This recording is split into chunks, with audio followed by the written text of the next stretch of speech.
2024 के आम चुनाव के नतीजे जैसे जैसे सामने आते गए वैसे वैसे शेयर बाजार औंधे मुंह गिरता चला गया। शेयर बाजार में 4 साल में एक दिन की सबसे बड़ी गिरावट देखी गई। घरेलू बेंचमार्क इंडेक्स सेंसेक्स और निफ्टी मंगलवार को लगभग 6% तक गिर गए थे। इलेक्शन रिजल्ट में ये तो साफ हो गया कि बीजेपी को इन लोकसभा चुनावों में क्लियर मैंडेट नहीं मिला है, लेकिन अब अलायंस की सरकार बनेगी तो एनडीए की अगुवाई बीजेपपी ही करेगी। इसके बाद से ही मार्केट में मायूसी वाली खबरें सामने आती रही। बंबई शेयर बाजार का 30 शेयरों वाला सेंसेक्स 4,389.73 अंक यानी कि 5.74% की गिरावट के साथ 2 महीने से ज्यादा के निचले स्तर पर 72,079.05 अंक पर बंद हुआ।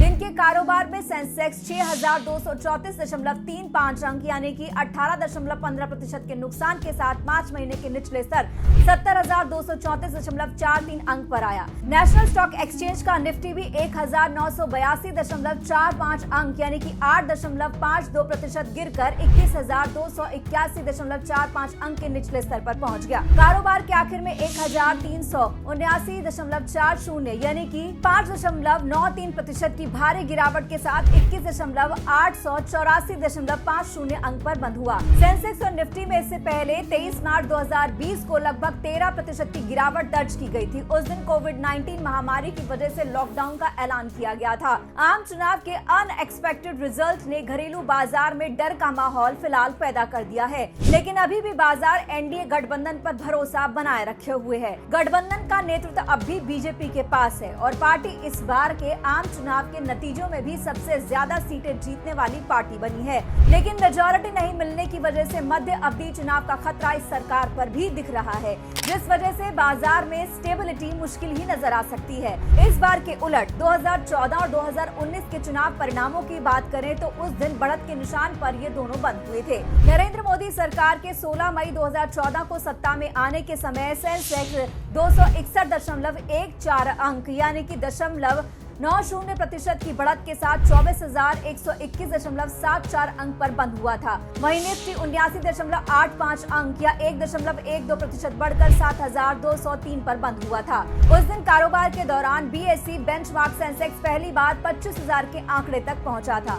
वहीं अगर 2019 की बात करें तो 23 मई 2019 को आम चुनाव के नतीजों के बाद सेंसेक्स 2,098.82 अंकों के साथ 0.76% की गिरावट के साथ 38,811.39 पर बंद हुआ था, जबकि निफ्टी 80.85 अंकों यानी 0.69% की गिरावट के साथ 11,657 पर बंद हुआ था। उस दिन बंबई शेयर बाजार में बेंचमार्क पहली बार 40 अंक के आंकड़े को छू कर गया था, जबकि निफ्टी ने उस दिन 12,000 अंक का स्तर पार किया था।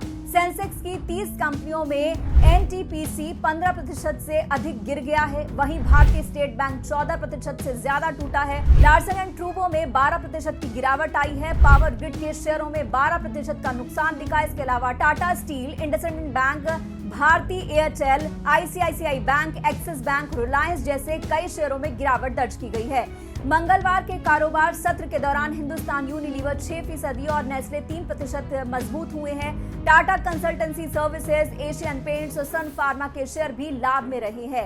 एफएमसीजी को छोड़कर सभी स्टोरोलेक्स इंडेक्स मंगलवार को लाल निशान पर ही बंद हुए। इन चुनावों में बीजेपी के नेतृत्व वाली एनडीए के लिए निराशाजनक परिणाम सामने आए हैं। उत्तर प्रदेश हो, हरियाणा हो या राजस्थान, इन सभी अपने गढ़ों में बीजेपी को भारी नुकसान हुआ है। हालांकि एनडीए को बड़े नुकसान के बावजूद 290 सीटें मिलने का अनुमान लगाया गया था। इस तरह लगभग ये बात साफ हो गई कि केंद्र में सरकार तो एनडीए की बन रही है बहुमत के साथ, लेकिन आपको बता दें कि एग्जिट पोल अनुमान के बाद जो इन्वेस्टर्स ने मुनाफा कमाया था वो एक ही दिन में जो है नुकसान में बदल गया। मंगलवार को एशियाई बाजारों में हालांकि तेजी दिखाई दी। अगर बात यहाँ पर करें सोल और टोक्यो की तो वो नुकसान में रहे, लेकिन शंघाई और हांगकांग लाभ में रहे। यूरोपीय बाजार गिरावट के साथ कारोबार करते नजर आए। सोमवार को अमेरिकी बाजार में मिला जुला रुख देखने को मिला था और वो मिले जुले रुख के साथ ही बंद हुए थे। इसके अलावा आपको बता दें प्रधानमंत्री नरेंद्र मोदी की अगुवाई में भारतीय जनता पार्टी के नेतृत्व वाले गठबंधन की उम्मीद से कम सीटें आने के बाद मंगलवार को रुपए में भी गिरावट आई है।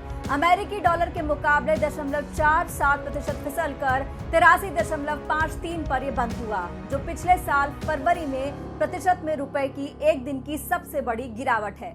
अब देखना होगा कि जब सरकार बन जाती है उसके बाद मार्केट का क्या रुख होता है। फिलहाल इस वीडियो में इतना ही। नमस्कार।